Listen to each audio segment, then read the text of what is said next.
হ্যাঁ, বলছিলাম আপনার কথা।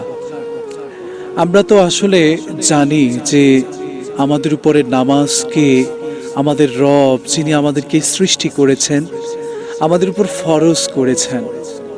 তার ইবাদত করার জন্য আমাদেরকে সৃষ্টি করেছেন।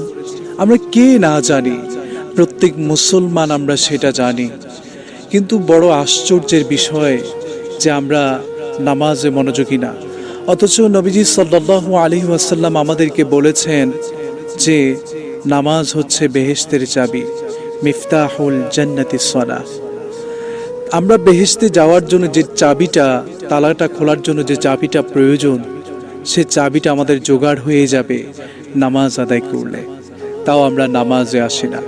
নবীজি বলছেন যে কিয়ামতের দিন, যেদিন আমার, আপনার, আমাদের সবার যেদিন হিসাব হবে, সেদিন আমাদের নাকি প্রথম হিসাব হবে সেই নামাজের। অথচ দেখেন, আমাদের প্রথম পরীক্ষাটা আমাদের নামাজের ব্যাপারে আমাদেরকে দিতে হবে। তাও আমরা নামাজের ব্যাপারে কত উদাসীন, রবের ইবাদতের ব্যাপারে কত উদাসীন। যিনি আমাদেরকে সৃষ্টি করলেন, যিনি আমাদেরকে খাওয়াচ্ছেন, পড়াচ্ছেন, চলাফেরার মতো হাত দিয়েছেন, পা দিয়েছেন, দেখার জন্য চোখ দিয়েছেন, তার কোন নিয়ামতকে আমরা অস্বীকার করব?